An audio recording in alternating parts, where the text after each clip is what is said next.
Hello दोस्तों, कैसे हैं आप सब। आज हम लोग पढ़ेंगे क्लास 10th का फिजिक्स लेसन नंबर 1 प्रकाश के परावर्तन। तो उसमें से हम लोग आपको बताए थे कि प्रकाश क्या होता है और अंधेरे कमरे में रखे वस्तु को हम क्यों नहीं देख पाते हैं। तो आज हम लोग उसके आगे पढ़ेंगे। कुछ परिभाषा है जैसे किरण हुआ, किरणमाला हुआ, किरणमाला का प्रकार हुआ, और भी हम लोग पढ़ेंगे कि पारदर्शी और अपारदर्शी क्या होता है। ये सब हम लोग आज समझेंगे। ठीक, देखिए किरण क्या होता है।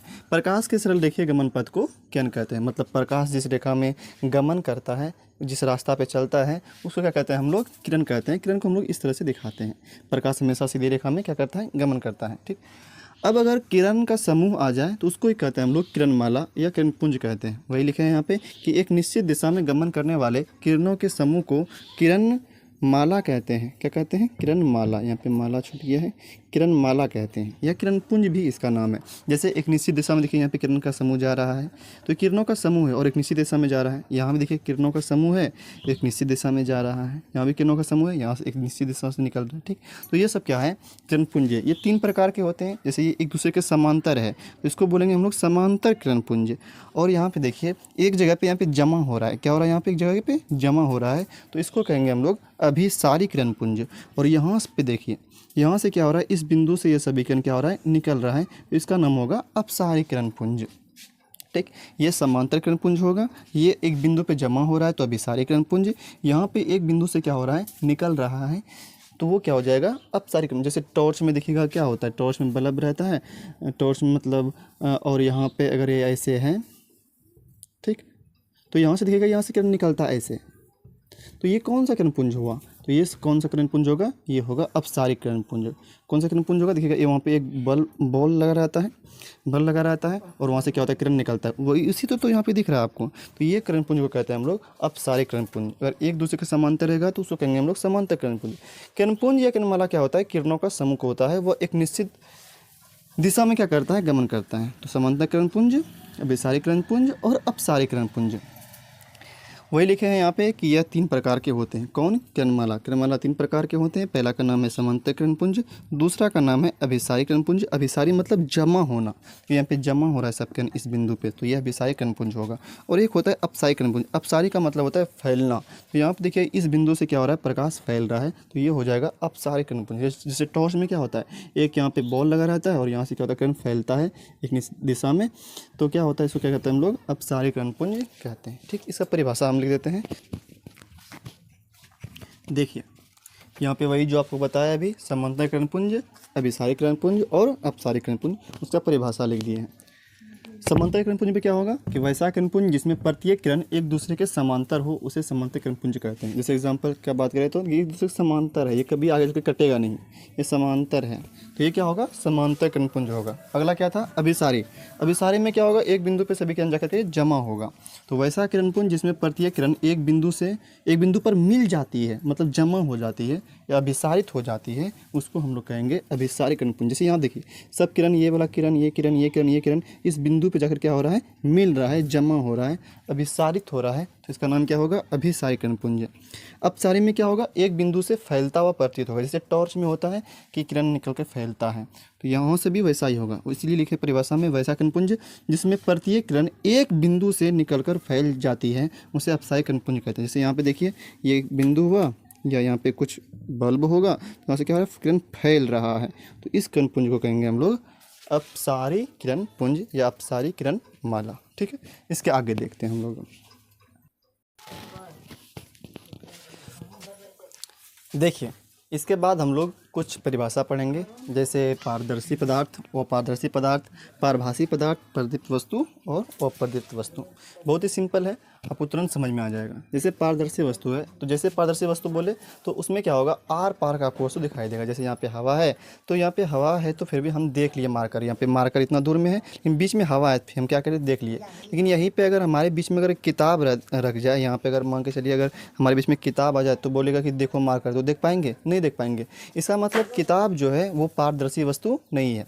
जैसे अगर आप देखिएगा कि बाल्टी में साफ पानी है, और पानी बाल्टी का साफ पानी है बाल्टी में, और उसमें नीचे में अगर सिक्का आप रख दें या कुछ अगर आप कंकड़ रख दें तो आपको साफ पानी के नीचे आपको दिखाई देगा कंकड़ है। मतलब क्या, पानी के अगर साफ पानी हो तो उसमें भी क्या है, हम आर पार देख सकते हैं। तो वो भी क्या हो जाएगा, पारदर्शी पदार्थ हो जाएगा। ठीक, जैसे कांच हुआ तो कांच के आर पार भी हम लोग, जैसे चश्मा हुआ, चश्मा के भी आर पार हम लोग साफ साफ देख लेते हैं। तो ये भी क्या हो जाएगा, पारदर्शी पदार्थ होगा। मतलब क्या, आर पार की वस्तु अगर आप साफ साफ देख लेते हैं तो क्या होगा, पारदर्शी पदार्थ होगा। जैसे वह परिभाषा क्या है, वह पदार्थ जिसमें आर पार दिखाई देता है उसे पारदर्शी पदार्थ कहते हैं। जैसे हवा, यहाँ पे हम मार्कर देख लिए क्योंकि हमारे बीच में, यहाँ पे बीच में क्या है, यहाँ पे मार्कर इतना दूर में रखा हुआ, लेकिन हमारे बीच में कौन सी है, हवा है। तो इस हवा, ये पारदर्शी पदार्थ है, हमको मार्कर दिखाई दे दिया। वही अगर यहाँ पे पर्दा लगा दें तो बोले कि मार्कर देखो, दिखेगा नहीं, दिखेगा क्योंकि बीच में पर्दा आ गया, और पर्दा जो है वो पारदर्शी पदार्थ नहीं है।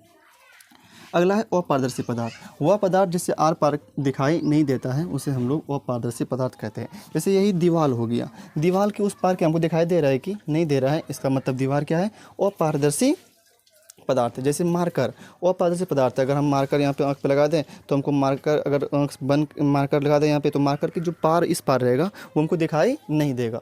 इसका मतलब क्या, ये मार्कर भी अपारदर्शी पदार्थ है। अगर हम बीच में किताब लगा दें तो क्या हमारे उस पार जो वस्तु है क्या वो दिखाई देगा, नहीं दिखाई देगा, क्योंकि बीच में आप किताब रख दिए तो किताब क्या हो जाएगा, अपारदर्शी पदार्थ हो जाएगा, अपारदर्शी वस्तु हो जाएगा। कहने का मतलब अगर आर पार दिखाई ना दे तो वो क्या हो जाएगा, अपारदर्शी वस्तु हो जाएगा। जैसे किताब, दीवार, टेबल आदि। पारभासी में क्या होगा, पारभासी में आपको थोड़ा थोड़ा दिखाई देगा। जैसे तेल लगा हुआ कागज हो गया, घिसा हुआ कांच हो गया। घिसा हुआ कांच में आपको पूरा पूरी नहीं दिखाई देगा, थोड़ा मोड़ा दिखाई देगा। तो वो क्या होता है, पारभासी पदार्थ होता है। वही लिखे हैं, वह पदार्थ जिससे आर पार की वस्तु आंशिक रूप से, मतलब थोड़ा थोड़ा दिखाई दे, उसे हम लोग क्या कहते हैं, पारभासी पदार्थ कहते हैं। जैसे तेल लगा हुआ कागज, घिसा हुआ कांच। हाँ, अगर अच्छा कांच रहेगा, मतलब पूरा आर पार दिखने वाला रहेगा, तब वो हो जाएगा पारदर्शी। लेकिन घिसा हुआ कांच रहेगा तब वो क्या हो जाएगा, ये हो जाएगा पारभासी। ठीक। अब प्रदीप्त वस्तु क्या होता है, देखिए, वैसा वस्तु जो स्वयं प्रकाश उत्सर्जन करे, मतलब स्वयं उससे प्रकाश निकलता हो। जैसे सूरज हुआ, सूरज के से क्या होता है, अपने आप प्रकाश निकलता है ना, तो ये हो गया प्रदीप्त वस्तु। क्या हो जाएगा, ये प्रदीप्त वस्तु। जैसे जला हुआ बल्ब है, जला हुआ बल्ब से क्या होता है, अपने आप रोशनी निकलता है, तो ये क्या हो जाएगा, प्रदीप्त वस्तु। मतलब क्या, जिससे प्रकाश स्वयं उत्सर्जन हो उसे क्या कहते हैं हम लोग, प्रदीप्त वस्तु कहते हैं। लेकिन अगर इसका उल्टा, जैसे चांद हुआ, चांद के पास अपना रोशनी नहीं है। ध्यान दीजिएगा, चांद जो आप रात में देखते हैं चमकता हुआ, वो उसके पास अपना रोशनी नहीं है, वो सूरज की रोशनी से के परावर्तन से ही चमकता है वो, मतलब चांद के पास अपना रोशनी नहीं है। तो चांद में बोलेंगे नहीं कि ये प्रदीप्त वस्तु है, चांद प्रदीप्त वस्तु नहीं है, उसको हम लोग बोलेंगे अप्रदीप्त वस्तु है। जैसे बुझा हुआ बल्ब, बुझा हुआ बल्ब भी प्रकाश अपने आप उत्सर्जन नहीं करता है, तो बुझा हुआ बल्ब भी प्रदीप्त वस्तु नहीं कहलाएगा, तब उसको हम लोग बोलेंगे अप्रदीप्त वस्तु। मतलब जो प्रकाश स्वयं उत्सर्जन करे उस वस्तु को कहेंगे हम लोग प्रदीप्त वस्तु। वही लिखे हैं यहाँ पे, प्रदीप्त वस्तु में जो पदार्थ स्वयं प्रकाश का उत्सर्जन करता है उसे प्रदीप्त वस्तु कहते हैं। जैसे सूरज हो गया, सूरज क्या करता है, अपने आप रोशनी उत्सर्जन करता है, वो हो जाएगा प्रदीप्त वस्तु। जैसे जला हुआ बल्ब अपने आप उत्सर्जन कर रहा है, वो हो जाएगा प्रदीप्त वस्तु। इसका उल्टा अप्रदीप्त वस्तु क्या बोलेंगे, जो पदार्थ स्वयं प्रकाश का उत्सर्जन नहीं करता हो उसे अप्रदीप्त वस्तु कहते हैं। जैसे चांद, बुझा हुआ बल्ब, चांद के पास अपना रोशनी नहीं होता है, वो अपने आप चमकता नहीं है, उत्सर्जन नहीं करता है, वो सूरज की रोशनी से करता है। ठीक है। बुझा हुआ बल्ब क्या होता है, वो भी स्वयं प्रकाश का उत्सर्जन नहीं करता है, तो ये भी क्या हो जाएगा, अप्रदीप्त वस्तु हो जाएगा। ठीक है। तो इसके बाद हम लोग अगले वीडियो में पढ़ेंगे प्रकाश के परावर्तन का नियम क्या होता है और प्रकाश का परावर्तन होता क्या है, इसके बारे में हम लोग अच्छे से समझेंगे। तो उम्मीद करते हैं कि आपको ये वीडियो पसंद आया होगा, और वीडियो अगर पसंद आया हो तो वीडियो को लाइक करिएगा और चैनल को सब्सक्राइब करिएगा। मिलते हैं हम लोग अगली वीडियो में।